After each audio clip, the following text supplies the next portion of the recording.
My name is Kaye, 29 years old, and working as a marketing specialist at a major firm in Chicago. I never thought an ordinary Tuesday would change my life forever. One moment I was presenting quarterly projections to the executive team.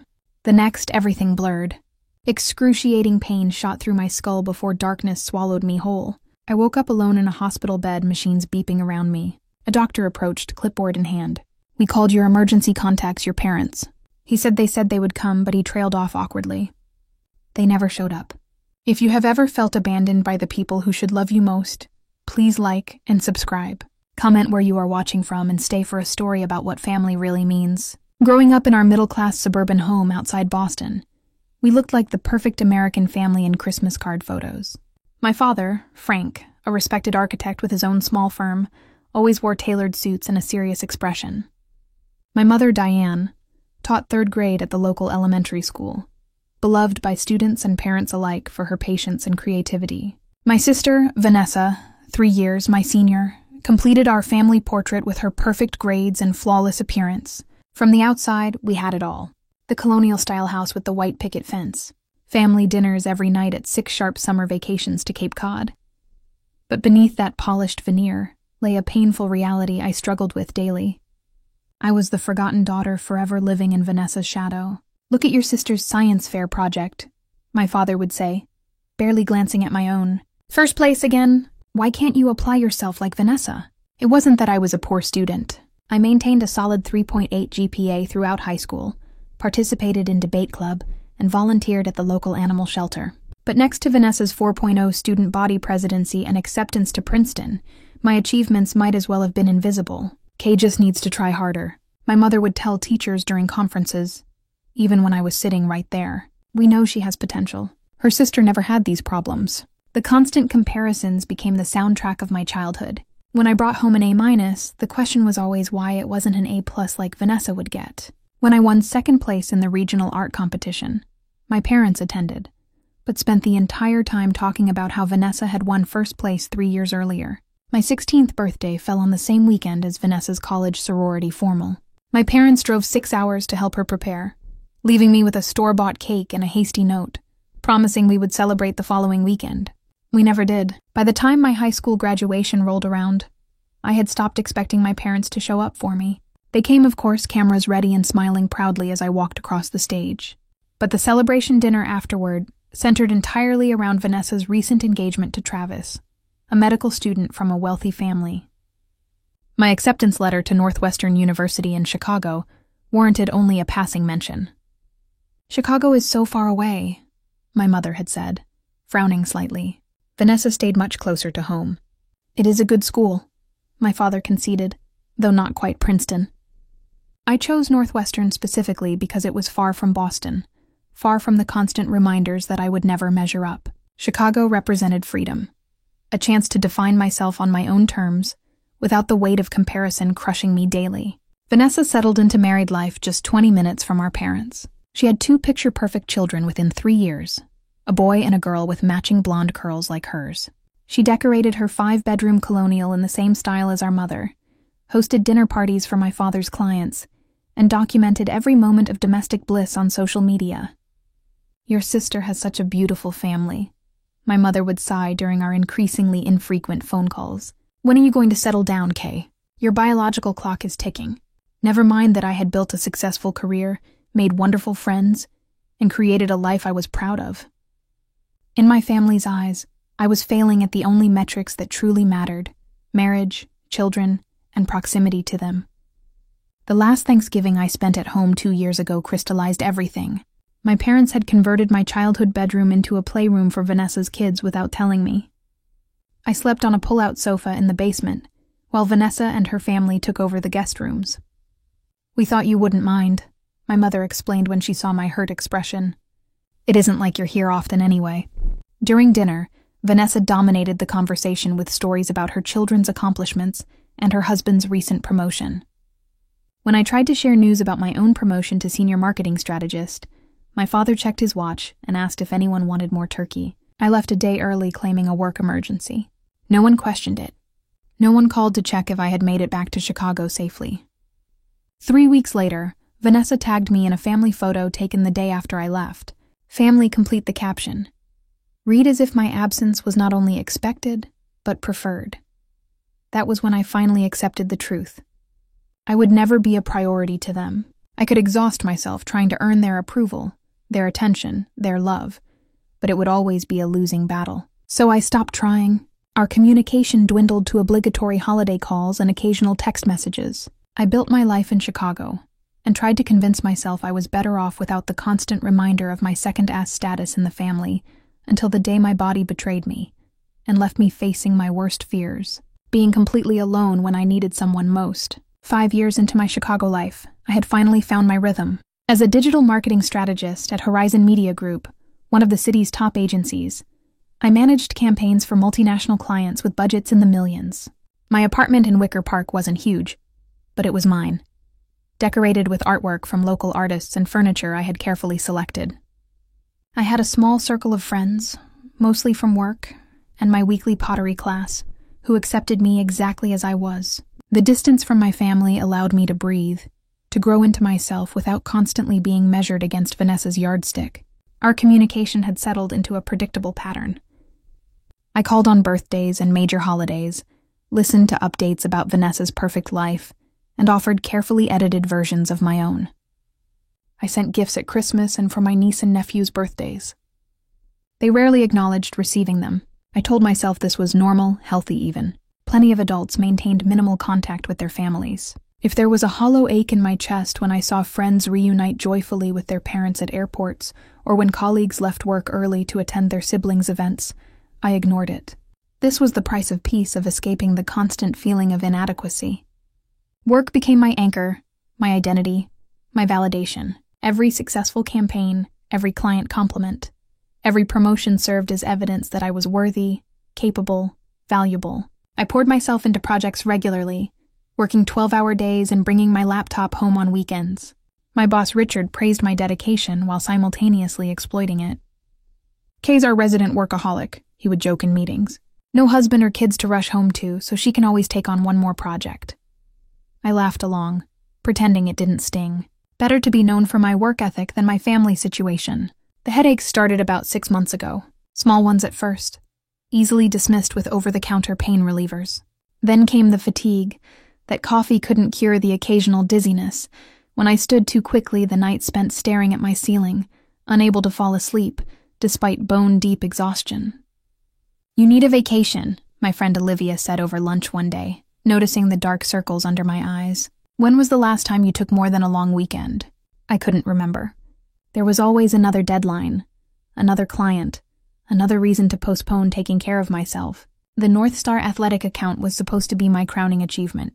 A national sports apparel company seeking to rebrand itself for a younger demographic had specifically requested me to lead their campaign. Richard had hinted that success could mean a promotion to director level with a significant salary increase in my own team. "This is your chance to really shine," he told me, dropping a stack of research materials on my desk. "The presentation to their executive board is in 3 weeks. I need concepts by Friday." I threw myself into the project, working 16-hour days, skipping meals, and ignoring the increasingly severe headaches that now required prescription medication to manage. My vision occasionally blurred when I stared at my computer screen too long, but I attributed it to eye strain and pushed through.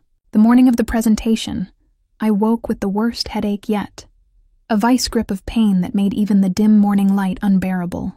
I doubled my medication, took a scalding hot shower in hopes of relieving the tension in my neck, and dressed in my most confidence-inspiring outfit, a charcoal gray suit with a silk blouse that had cost almost half my monthly rent. "You look terrible," Olivia whispered when I arrived at the office, makeup carefully applied to hide my pal. She had joined the company only 3 months earlier as a junior copywriter, and had quickly become the closest thing I had to a friend at work. "Are you sure you're okay to do this?" "I'm fine," I insisted, arranging my presentation materials. "Just nervous. This account is huge." The North Star executives filed into our conference room at exactly 10 Gualu. 2. Richard introduced me with his usual polished charm, and I took my place at the head of the table. My carefully prepared slides appeared on the screen behind me as I began to outline our strategy for revitalizing their brand. 15 minutes in the room began to tilt. The faces watching me blurred together their features, melting like wax figures in heat. I gripped the edge of the table, trying to steady myself. As you can see from the demographic analysis, my voice sounded distant, as if someone else was speaking. The pain in my head sharpened a white-hot poker behind my right eye. I remember trying to reach for my water glass. I remember someone saying my name with increasing alarm. I remember the terrible sensation of my legs giving way, of falling backward into nothing. Then darkness. Snippets of consciousness followed. Voices shouting. The ceiling moving above me. The wail of sirens. A paramedic asking questions I couldn't seem to answer. Olivia's face pale with worry hovering at the edge of my vision. BP's dropping. Start an IV. Ma'am, can you tell me your name?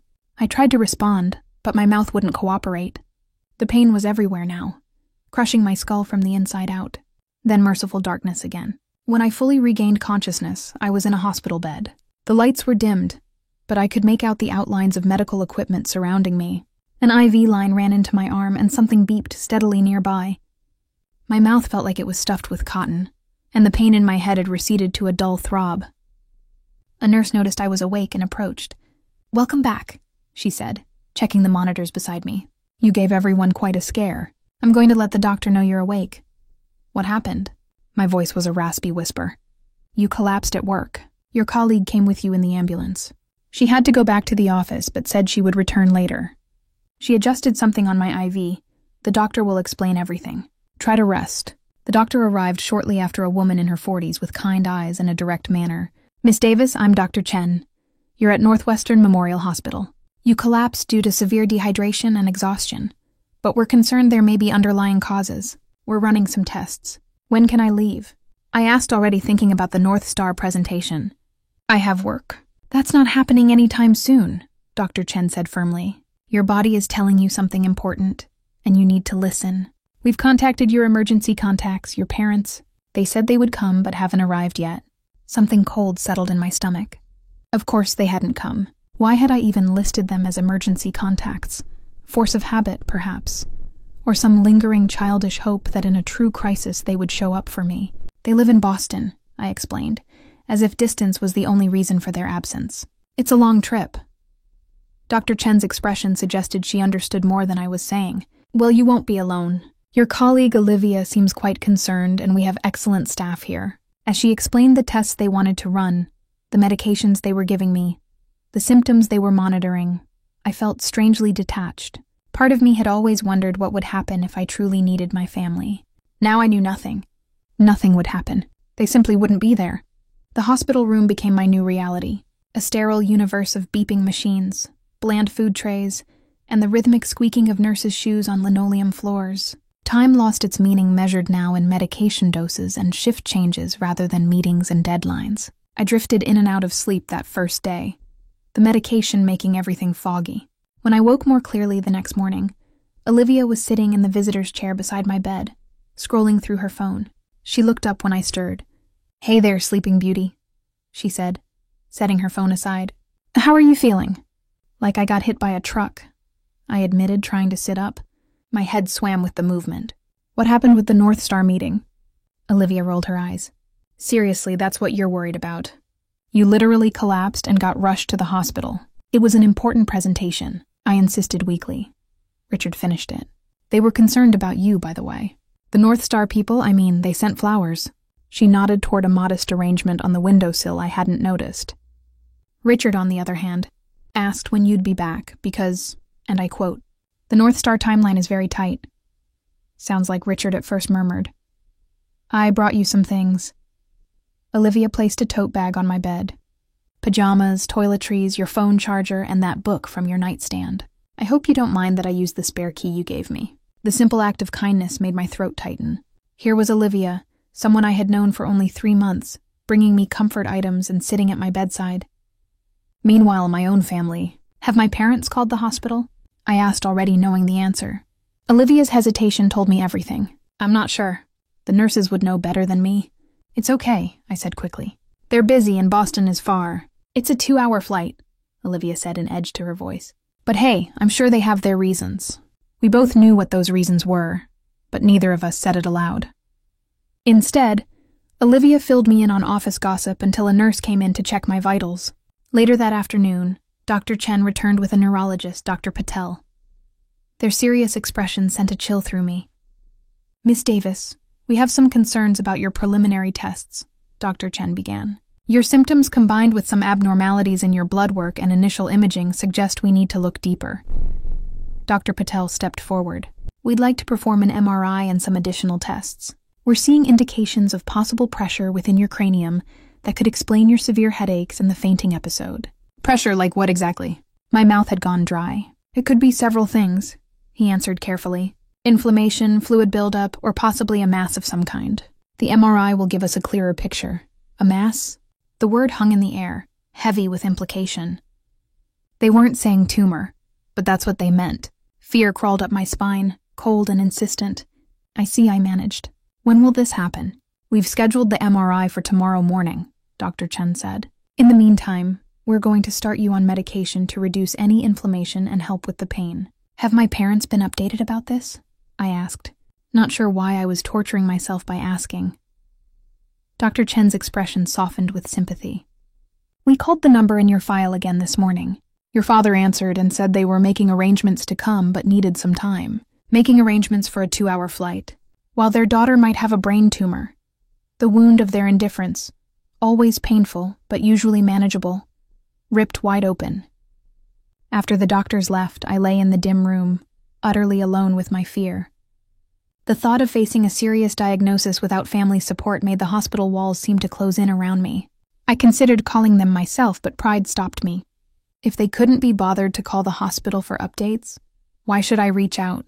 The evening brought a shift change, and with it a nurse named Jennifer, who would become an unexpected source of comfort in the days ahead. No visitors tonight, she asked as she checked my IV. My parents live out of state, I said, the excuse feeling hollow even to my own ears. Jennifer nodded, making no judgment. Well, you've got me until 7 a.m. Fair warning, I talk a lot. My other patients usually pretend to be asleep to get some peace. Her cheerful chatter as she worked was strangely soothing. She told me about her 3 cats, her passion for true crime podcasts, and her sister's recent disastrous attempt at home hair coloring. Simple, normal life stories that momentarily distracted me from the fear gnawing at my insides. Do a lot of patients go through serious procedures alone? I asked as she was leaving. Jennifer paused in the doorway. More than you'd think. Family is complicated. But you know what? Hospital staff become pretty good substitute family when needed. We've got your back. Her words stayed with me as I tried to sleep, competing with worries about the MRI and what it might reveal. My phone sat silent on the bedside table. No calls from Boston. No concerned text messages asking how I was feeling. Just notifications from work, email, and social media that I couldn't bring myself to check. The MRI the next morning was a claustrophobic nightmare of mechanical noise and stillness. I closed my eyes and tried to focus on my breathing, fighting panic as the machine clunked and whirred around me. The technicians had been kind explaining each step, but nothing could prepare me for the reality of being slid into that narrow tube while terrified about what they might find. Afterward, shaky and exhausted, I was wheeled back to my room to wait for results. Olivia had texted that she would visit after work. Jennifer's shift had ended, replaced by a more reserved nurse who efficiently checked my vitals without conversation. The hours stretched endlessly. I stared at my silent phone, willing it to ring with a call from my parents. Had they even booked flights? Were they concerned at all? Or had Vanessa scheduled another family event that took priority? The bitterness of these thoughts exhausted me, yet I couldn't stop them from circling. Years of emotional neglect had conditioned me to expect disappointment. But some childish part of me had always believed that in a true emergency they would show up. That when it really mattered, I would matter to them. By the evening of my 3rd day in the hospital, with still no word from my family, I had to accept the truth. Even hospitalization with a potentially serious condition wasn't enough to make me a priority. The realization was both devastating and strangely freeing. If this couldn't make them care, nothing would. And if nothing would, perhaps it was finally time to stop hoping. Boredom eventually overcame my reluctance to check social media. 3 days in a hospital room with only daytime television for company would drive anyone to desperate measures. I reached for my phone, telling myself I would only check work emails, not social platforms where I might see family updates. That resolution lasted approximately 30 seconds before a notification banner caught my eye. Vanessa Davis tagged you in a post. My thumb hovered over at instinct, warning me not to look, but morbid curiosity won out. The photo loaded bright and cheerful on my screen. My parents, Vanessa, her husband, Travis, and their 2 children grinning in front of the entrance to Six Flags New England. They wore matching custom t-shirts, reading Davis Family Fun Day 2025. The timestamp showed it was taken yesterday, 2 days after I had collapsed and been hospitalized. The caption twisted the knife. Family day without the drama. Sometimes smaller is better. Perfect weather, perfect company, perfect day. 53 likes, 27 comments, all variations of beautiful family and making memories that matter. My Aunt Susan had written the perfect Davis family outing with a heart emoji. They were having a family fun day while I lay in a hospital bed waiting for results that could change my life forever. Not only had they not come to be with me, they were actively celebrating my absence. Without the drama could only refer to me, the family member whose exclusion apparently improved the experience. I scrolled through the additional photos. My father carrying my nephew on his shoulders, my mother helping my niece with cotton candy, Vanessa, and Travis kissing in front of a roller coaster. Everyone smiling, everyone happy. No one missing the daughter and sister who might be seriously ill. My eyes burned with unshed tears, but I refused to let them fall. Instead, I closed the app and set my phone face down on the tray table. I wouldn't comment. I wouldn't react. I wouldn't give them the satisfaction of knowing they had hurt me yet again. A knock at the door interrupted my dark thoughts. Dr. Chen and Dr. Patel entered carrying tablets and wearing carefully neutral expressions that made my stomach clench with dread. "Miss Davis," Dr. Patel began pulling up a chair beside my bed. "We have your MRI results." I steeled myself, hands gripping the thin hospital blanket. "Just tell me straight whatever it is." "We found a mass in your right frontal lobe," he said, turning his tablet to show me a scan image with a distinct white area highlighted. "Based on its characteristics, we believe it's a meningioma, a type of tumor that forms on the membranes covering the brain." A tumor? The word I had been dreading. My ears began to ring, and I forced myself to focus on Dr. Patel's continuing explanation. "The good news is that meniomas are typically benign, meaning non-cancerous. However, the location and size of yours is causing significant pressure, which explains your symptoms. It needs to be surgically removed." "Surgery," I repeated numbly. "Brain surgery." Dr. Chen stepped forward. "The procedure carries risks as any surgery does, but Dr. Patel is one of the best neurosurgeons in the Midwest. Given the progressive nature of your symptoms, we recommend proceeding relatively soon, within the next week if possible."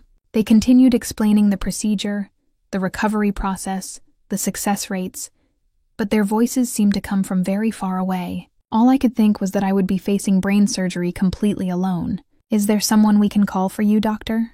Chen asked gently. "Family or friends who could be here?" The image of my family laughing at Six Flags flashed in my mind. "No," I said firmly. "There's no one who needs to be contacted." After the doctors left, promising to return the next day with more details about scheduling the surgery, I sat in stunned silence. Brain tumor, surgery, recovery, all words that shouldn't be part of my reality. At 29, people facing serious health crisis were supposed to be surrounded by loved ones, not lying alone in a hospital room while their family enjoyed amusement parks. The unfairness of it broke something inside me, releasing a torrent of tears I had been holding back for days, for years. I was still crying when Jennifer arrived for her evening shift. She took one look at me and closed the door for privacy. "Bad news?" she asked softly, handing me a box of tissues. I nodded, unable to speak through the sobs. "Want to talk about it? I'm told I'm a good listener when I'm not talking your ear off." So, I told her about the diagnosis, the recommended surgery, and then surprising myself about my family, about the tagged photo, and the years of emotional neglect that had preceded it, about facing brain surgery alone, because the people who should love me unconditionally couldn't be bothered to show up. Jennifer listened without interruption, occasionally handing me fresh tissues. When I finally fell silent, emotionally drained, she sat on the edge of my bed. "Can I tell you something?" she asked. 10 years ago, I was diagnosed with stage 3 breast cancer at 32. My husband of 8 years decided it was too much for him and moved out 2 weeks later. My parents were dead. My sister lived overseas. I went through chemo, radiation, and reconstruction completely alone. "How did you do it?" I whispered. "One day at a time. And I wasn't really alone." She smiled slightly. "I found family in unexpected places. My neighbors, my coworkers, even other patients. Sometimes the family we're born into fails us. But the family we find along the way can be stronger than blood." I don't know if I'm that brave, I admitted. Nobody does until they have to be, Jennifer replied. And listen, having a support system doesn't make you weak. It makes you human. Your colleague Olivia seems to care. Let her help. And we have support groups here at the hospital for patients going through similar situations. I still haven't decided whether to tell my family about the diagnosis. I said part of me thinks they should know, but another part wants to protect yourself from more disappointment. Jennifer finished for me. I get it. That's your decision, and there's no wrong choice. But make it for the right reasons, not out of pride or spite. Her words stayed with me long after she left to attend to other patients. I picked up my phone several times to call my parents, but always set it down again. What would I say? Hi, I have a brain tumor, but don't worry about visiting since Six Flags was clearly more important. In the end, I decided not to tell them. Not yet, anyway. If they couldn't be bothered to call the hospital for an update, they didn't deserve to know. I would get through this on my own with the help of whatever found family I could cobble together. And maybe, just maybe, I would finally be free of the desperate need for approval that had shaped my entire life. The day before my scheduled surgery arrived with a strange sense of calm. After the initial shock and fear, I had settled into a sort of resigned acceptance. This was happening with or without family support, and I needed to focus on getting through it rather than dwelling on who wasn't there. Dr. Patel had explained the procedure in detail. They would make an incision in my scalp, remove a section of skull, carefully extract the tumor from the membrane surrounding my brain, replace the bone, and close the incision. The surgery would take approximately 5 hours, followed by at least 3 days in the intensive care unit, and a minimum 2-week hospital stay afterward. Recovery from brain surgery is a marathon, not a sprint, he had told me. You'll need help when you're discharged. Do you have someone who can stay with you? I had nodded vaguely, unwilling to admit I had no idea who would fill that role. Olivia arrived that morning, having taken a personal day to be with me before the surgery. She carried a small duffel bag and an air of forced cheerfulness. I brought entertainment, she announced, pulling out magazines, a portable chess set, and her tablet loaded with movies. I figured we could distract you until they wheel you away. Her deliberate normally was exactly what I needed. We watched a romantic comedy, played chess, which she won handily, and avoided talking about the next day's procedure until a hospital volunteer appeared with pre-surgery paperwork. Next of kin, the volunteer asked, pen poised over the form. Olivia and I exchanged a glance. Just put me, Olivia said decisively, taking the clipboard. I'm her emergency contact now. The simple act of solidarity made my eyes burn. You don't have to do that. Obviously I do, since some people don't understand what family obligations actually mean, she muttered, filling in her information. Besides, somebody needs to water your plants and feed your sourdough starter while you're in here. Jennifer arrived for her shift just as Olivia was leaving. During one dinner, she asked if she could speak with me privately after the meal. We walked in my mother's garden as evening fell. I need to apologize properly, she said, looking me in the eye. What I did at your birthday was cruel and stupid. I was jealous of your life, your success. It seemed so easy for you and so hard for Mom and me. It was never easy, I told her. I worked incredibly hard for everything I have. The difference was that I took responsibility for my choices. She nodded. I understand that now. Working for minimum wage has been educational. I laughed at her dry tone. I bet it has.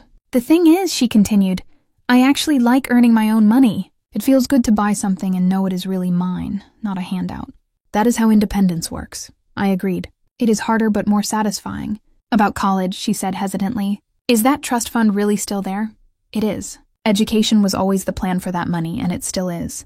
Her relief was palpable. Thank you. I am applying to state schools with dance programs. More practical than my old plans. That sounds like a wise decision. As we walked back toward the house, she asked, Are we okay, you and me? We are getting there, I answered honestly. Trust takes time to rebuild. Vanessa's transformation was perhaps the most profound. Without the safety net of my financial support, she had found resources within herself she never knew existed. She was taking night classes in accounting building skills for long-term career growth. During a rare sister lunch, just the two of us, she confessed, I resented you for so long. Your perfect life, your freedom. I told myself you had it easy because you did not have a child, because you left home, because you were lucky. And now I asked. Now I see that you made choices and I made choices. Different choices led to different outcomes. That is not your fault. It was the closest we had ever come to a genuine connection as adults. My mother took the longest to truly change, but small shifts were happening. She began treating me and Vanessa with more equality, acknowledging my accomplishments without immediately pivoting to Vanessa's struggles. During a private moment after dinner one night, she took my hand. "I failed you as a mother," she said simply. "I favored your sister because she seemed to need me more. I took your strength for granted. I am sorry, Natalie. Truly sorry." Tears sprang to my eyes at the words I had needed to hear for decades. "Thank you, Mom." My own life flourished in unexpected ways. Without the constant drain of supporting my family, I had energy and resources for new pursuits. I took a photography class I had always been interested in. I dated more, no longer constantly available for family emergencies. I even took a 2-week vacation to Italy, something I had dreamed of for years. When my 35th birthday approached, I considered letting it pass quietly. The memory of the previous year's disaster was still fresh. But Kate convinced me otherwise. "You cannot let one bad experience rob you of celebrations forever," she argued. "Just do it differently this time." So I planned a small gathering at my mother's house. No expensive restaurant, no designer dress, just family and close friends, a home-cooked meal, and genuine conversation. As we sat around the table, I looked at the faces of my family, still imperfect, still learning, but trying now in ways they never had before. Sophia had made me a handmade card that showed real effort and thought. Vanessa had bought me a simple but thoughtful gift within her actual budget. My mother had prepared all my favorite foods from childhood. When it came time for toasts, my mother stood first, surprising everyone. To my daughter Natalie, she said, voice steady, who had the courage to show us all a better way to be family, who loved us enough to stop enabling our worst behaviors. "I am proud of the woman you have become, and grateful for the chance to truly know you now." Glasses clinked as emotions ran high around the table. The journey had been painful, but the destination was worth it. We were building something new from the ashes of unhealthy patterns, something based on mutual respect rather than dependence and resentment. Later that evening, as guests began to leave, Sophia approached me with an envelope. "I saved for my job," she said, handing it to me. "It is not much, but I wanted to repay you, at least symbolically, for the car and everything else." Inside was $200 in carefully counted bills. "Sophia, you do not need to do this," I began.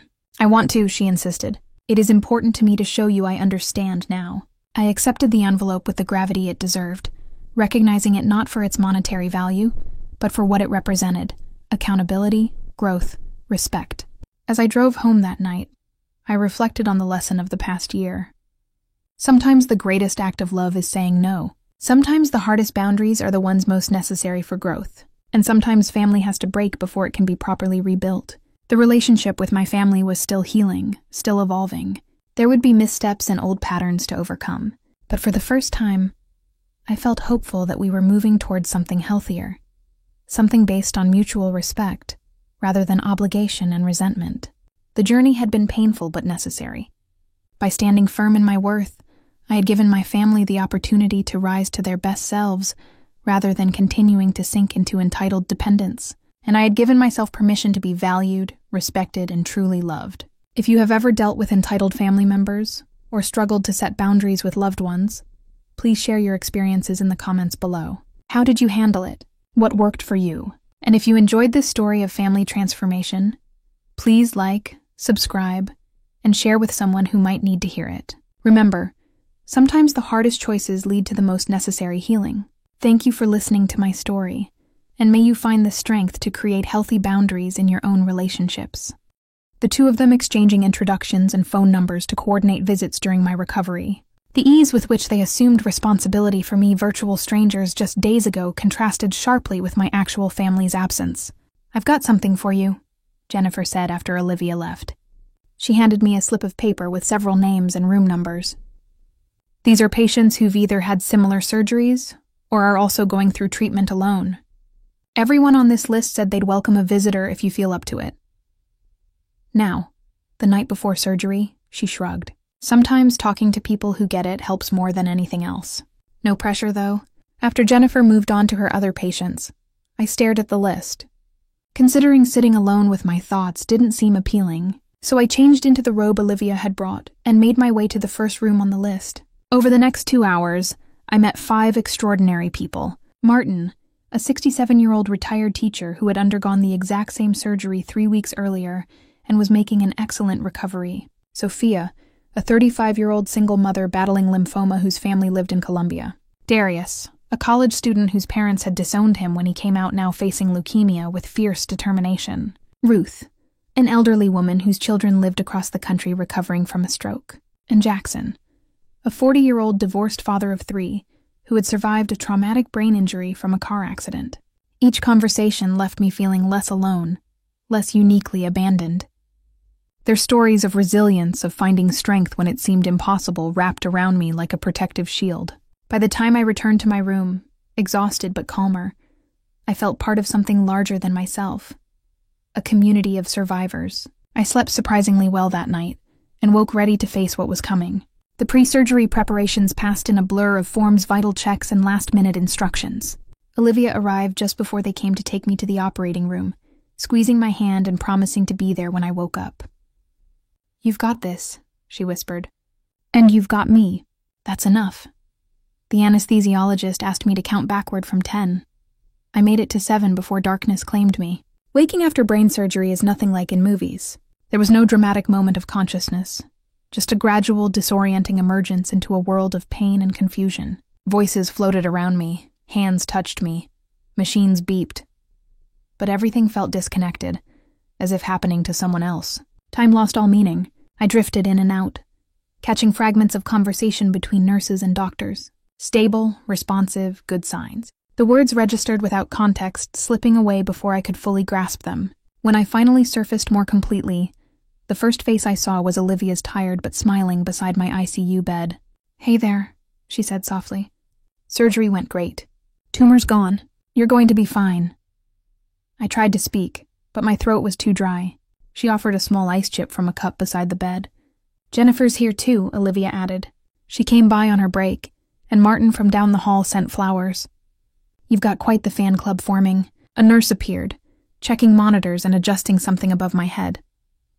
"Dr. Patel will be by soon to give you the full update, but everything went according to plan. How's your pain level on a scale of 1 to 10? The throbbing in my head was intense, but somehow distant. 6, I managed. "Well, get you something for that," she promised, making a note in my chart. The next 3 days in the ICU passed in a haze of pain medication, brief periods of clarity, and the constant presence of medical staff. Olivia visited daily, bringing updates from work and small tokens of encouragement. Jennifer stopped by during every shift, sometimes just for a few minutes, sometimes longer when her patient load allowed. On the 4th day, I was moved to a regular room, my head wrapped in bandages, my body weak, but my mind increasingly clear. Dr. Patel visited with good news. The tumor had been completely removed, was confirmed benign, and my prognosis was excellent. "You'll need physical and occupational therapy," he explained, "and we'll monitor you closely for the next year, but I expect you to make a full recovery." That evening, as I was slowly eating the first real meal I'd been allowed since surgery, my phone, which had been largely ignored on the bedside table, began to vibrate repeatedly. Text message notifications and missed call alerts filled the screen in a sudden flurry of activity. 17 missed calls from Dad, 22 missed calls from Mom, 26 missed calls from Vanessa, and 1 text message from my father. "We need you. Answer immediately." I stared at the screen in disbelief. After nearly a week of complete silence while I faced a brain tumor and surgery alone, suddenly my family was desperately trying to reach me. Not to check on me, not to apologize for their absence, but because they needed me. With shaking hands, I opened my father's text message to find a second one below it. "Your grandfather is in the hospital. Stroke. Doctors say he might not make it. He's asking for you. Call us." My grandfather, the one person in my extended family who had always seen me, always made me feel valued, who had taught me to fish and play chess and appreciate classical music when I was young, who sent me birthday cards with personal notes even after I moved to Chicago, who called me every month just to chat. And he was dying asking for me while I lay in a hospital bed myself, recovering from brain surgery my family didn't even know about. Without thinking twice, I pressed the call button beside my bed. When a nurse appeared, I asked for Jennifer. This was a moment I couldn't face alone. Jennifer arrived within minutes, her expression shifting from routine professional inquiry to concern when she saw my face. "What's wrong? Are you in pain?" I wordlessly handed her my phone, the barrage of messages and the text from my father displayed on the screen. She said after reading it. Family emergencies have interesting timing, don't they? My grandfather, I said, my voice breaking. He's the only one who always. And now he's dying, and I'm here, and they don't even know why I haven't answered their calls. Jennifer sat on the edge of my bed. What do you want to do? It was such a simple question, but it cut through the tangle of emotions clouding my judgment. What did I want to do? Not what should I do or what was expected, but what did Kaye actually want? I closed my eyes. Memories of my grandfather flooding in. Grandpa Howard taking 8-year-old me fishing at dawn. Just the two of us while the rest of the family slept. Teaching me to bait my own hook and clean my catch. Telling me I was brave and capable when my parents only saw what I couldn't do. Grandpa Howard attending my high school art show when my parents had a conflict with Vanessa's debate tournament, standing proudly beside my paintings, and introducing himself to everyone as Kaye's grandfather. Yes, the talented artist. Grandpa Howard calling me after every major holiday I spent alone in Chicago, not to make me feel guilty for being absent, but to tell me he missed me, and understood why I needed distance. I need to see him, I said finally, but I don't know if I can physically. I just had brain surgery. Let me get Dr. Patel, Jennifer said. This is a medical question. First, emotional second. Dr. Patel was direct when consulted. Travel is not advisable for at least 2 weeks post-chronotomy. The pressure changes during air travel could cause complications, and you're still at risk for seizures, bleeding, and infection. Where is your grandfather? Boston, I said, heart sinking. That's definitely a no for air travel, he confirmed. Even a car trip of significant length would be ill-advised. You need rest-controlled environment and immediate access to medical care if complications arise. So I can't go, I whispered, tears welling. I can't say goodbye. You can't travel, he corrected gently. But there are other options. Video calls, for instance. Olivia, who had arrived during this conversation, spoke up. First things first, you need to call your family back. They don't even know why you haven't been answering. She was right, of course. With Jennifer and Olivia flanking me like protective sentinels, I dialed my father's number. He answered on the first ring. Kaye, where have you been? We've been trying to reach you for days. No, hello. No, how are you? Just immediate accusation. I've been in the hospital, Dad, I said, my voice steadier than I expected. A pause. What? Why are you okay? Not really. The simplicity of the answer seemed to hang in the air. I collapsed at work last week. Brain tumor. I had surgery 4 days ago. Silence stretched across the line so long I thought we might have been disconnected. Finally, my father's voice returned, strangely subdued. Are you serious? Why didn't you tell us? The absurdity of the question made me laugh, a short, harsh sound that pulled painfully at my incision. The hospital called you multiple times. You said you were coming, but you never did. You went to Six Flags instead. Another long pause. We didn't think it was that serious.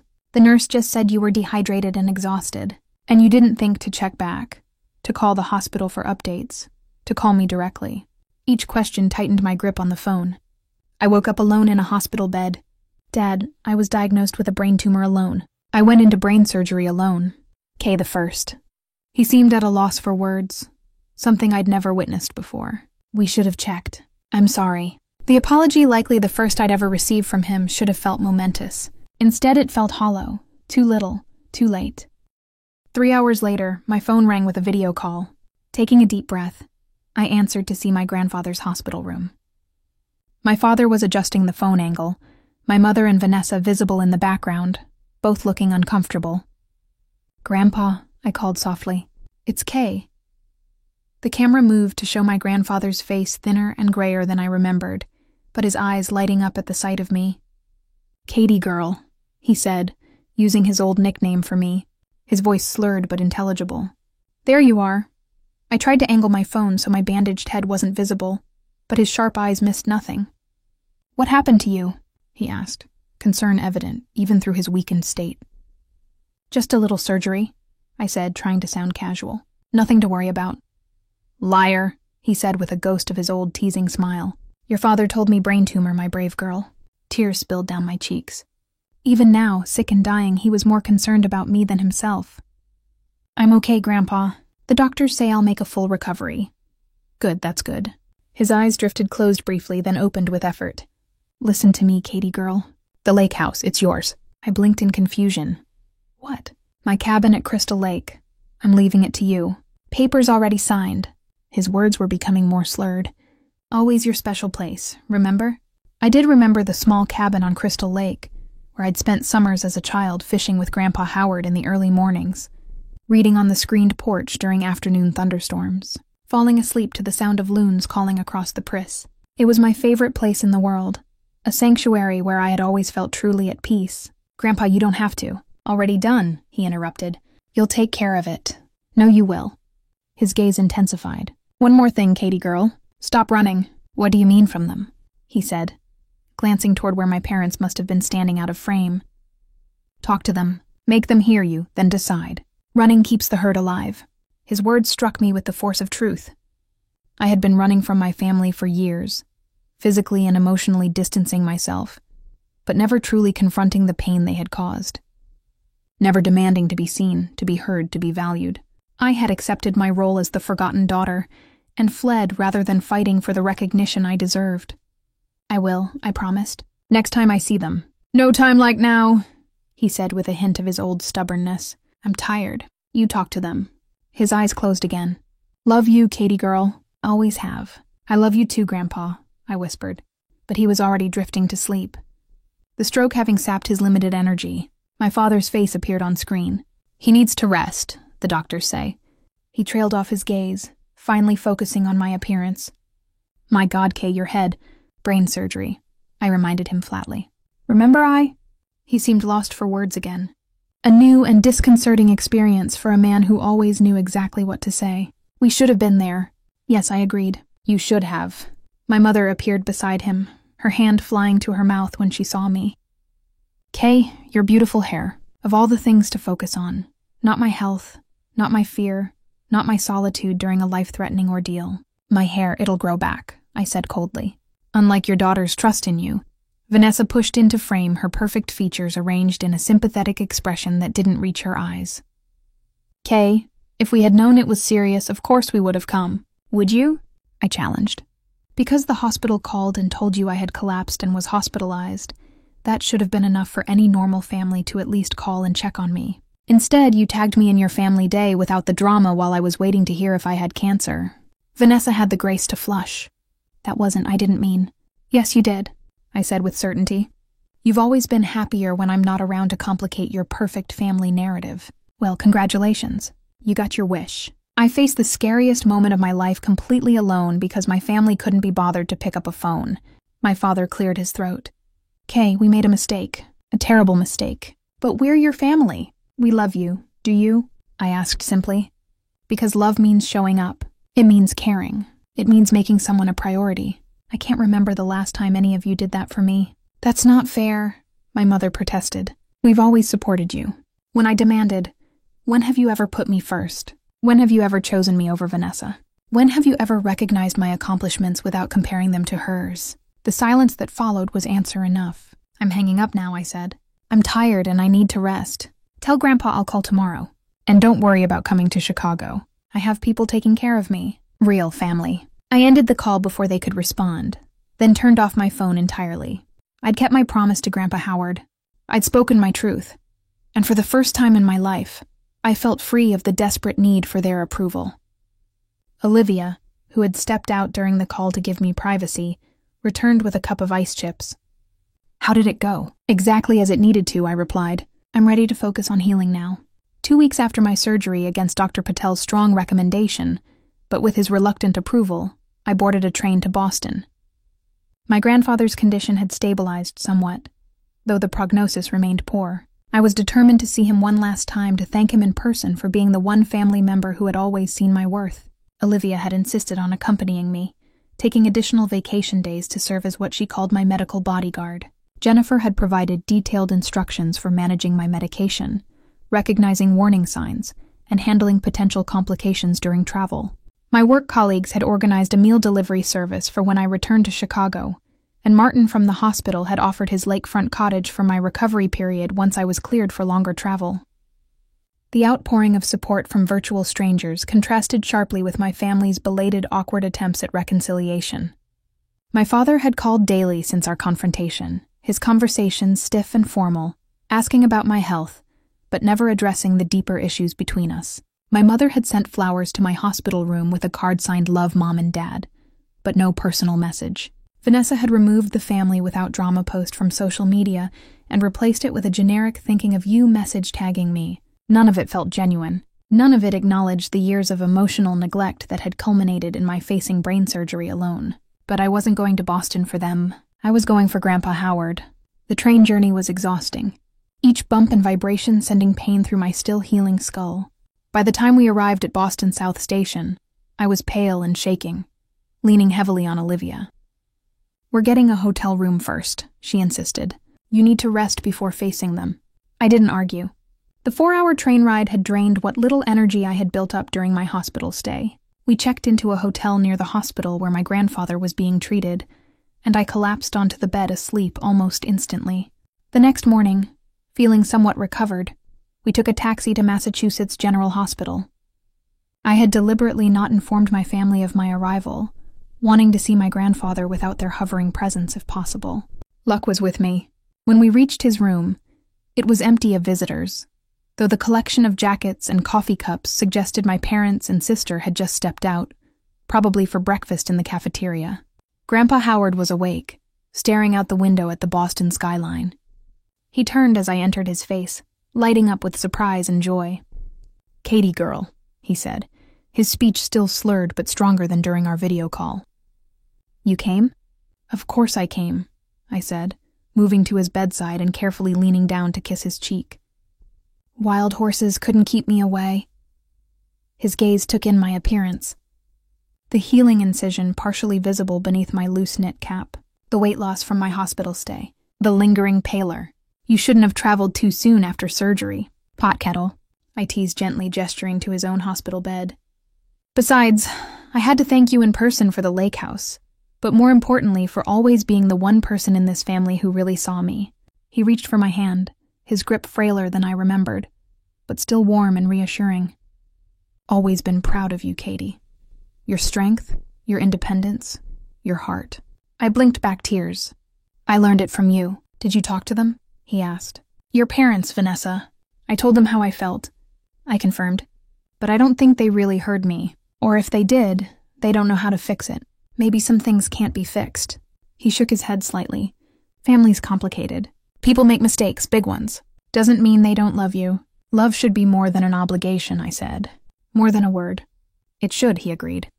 "But sometimes people don't know how to show it, right? Doesn't mean it isn't there." Before I could respond, the door opened and my parents and Vanessa walked in carrying coffee cups and paper bags from the cafeteria. They froze at the sight of me sitting beside Grandpa Howard's bed. "Kaye," my mother gasped. "What are you doing here?" "You shouldn't be traveling." "Hello to you too, Mom," I said dryly. "I'm fine. Thanks for asking."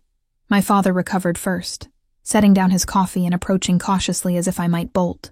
"We didn't know you were coming. You should have told us. We would have picked you up at the station." My grandfather began, his voice gaining strength with each word. Kept my mouth shut because not my place to interfere, but I'm dying, so to hell with politeness. "Dad, you're not dying," my father protested weakly. "Shut up, Franklin," Grandpa Howard retorted. "I'm 83 with a massive stroke. I'm dying. Question is whether this family dies with me." He fixed my father with a stern gaze. "You and Diane failed, Kaye. Not once, repeatedly for years." My father opened his mouth to object, but Grandpa Howard raised a shaking hand. "Let me finish. You gave Vanessa everything. Attention, praise, priority. Left nothing for your younger daughter except impossible standards and constant comparison." My mother's face flushed.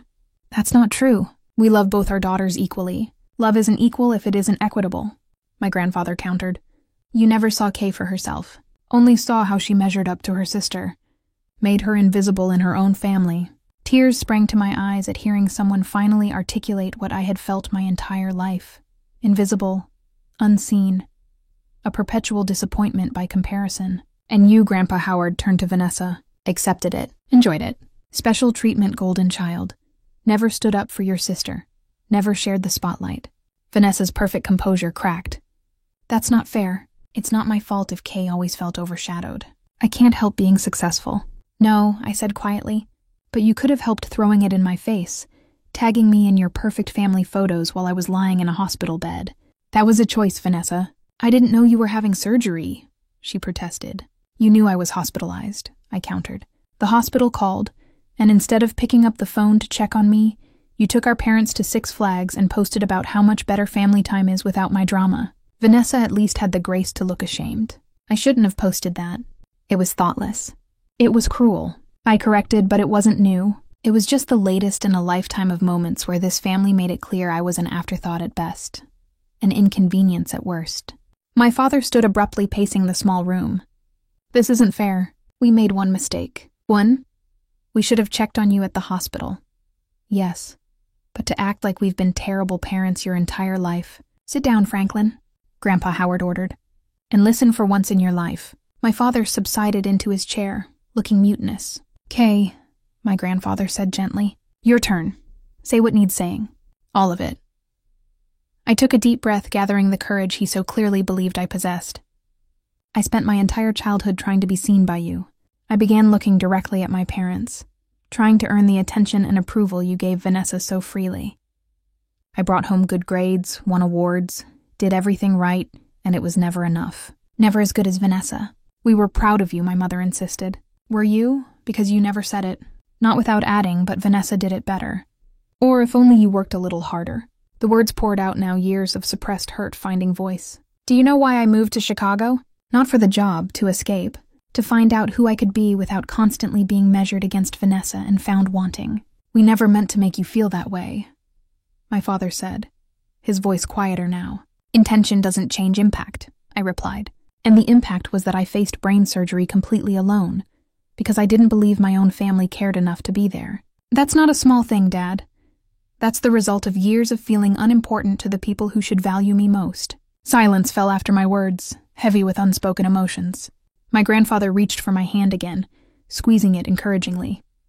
Now, what Vanessa finally asked. Where does this leave us? That depends, I said. I don't need grand gestures or dramatic apologies. I need change. Real change. I need to be seen and valued for who I am. Not who you wish I was, or how I compare to Vanessa. I need my accomplishments acknowledged without comparison. I need to be a priority sometimes, not an afterthought. We can do that, my mother said, tears streaming down her face. We want to do better, Kaye. We love you. Maybe you do, I acknowledged. But love without respect, without effort, without showing up when it matters. That's not enough anymore. My grandfather's monitor beeped, and he closed his eyes briefly, the emotional conversation taking its toll on his fragile health. I think that's enough for today, I said, standing carefully. Grandpa needs to rest, and so do I. Olivia and I are staying at the Hampton downtown. I'll come back tomorrow. As I turned to leave, my father spoke, his voice uncharacteristically humble. Will you give us a chance, Kaye? To prove we can change, to be the family you deserve. I paused at the door. I'm not making any promises, but I'm not running anymore either. That's a start. 6 months later, I stood on the dock of Crystal Lake, watching the sunset paint the water in shades of gold and crimson. My recovery had been slow but steady, with occasional setbacks, but overall progress that impressed my medical team. The cabin, now legally mine following Grandpa Howard's peaceful passing 3 weeks after our hospital conversation, had become my sanctuary during convalescence. The relationship with my family remained complicated. There had been awkward visits, difficult conversations, moments of progress followed by frustrating backsliding into old patterns. My parents were trying in their imperfect way to understand the damage they had caused and to build something new. Vanessa and I maintained a careful distance civil, but not closed the years of imbalance not easily overcome. But the most profound change was within me. I no longer defined myself by their approval or validation. I no longer carried the desperate need to prove my worth to people who had failed to see it. I had discovered my own strength in crisis and built connections that fulfilled the true meaning of family. Olivia had become my closest friend. Weekend visits to the lake cabin, a regular tradition. Jennifer and I exchanged regular text messages and met monthly for coffee when our schedules aligned. The hospital support group had evolved into a tight-knit social circle people who understood struggle and resilience in ways my biological family never could. I had created my own definition of family, one based on choice rather than obligation, on showing up rather than shared DNA. The painful lesson of my hospital, abandonment, had ultimately given me the greatest gift, freedom from the chains of seeking, approval from those unable or unwilling to give it.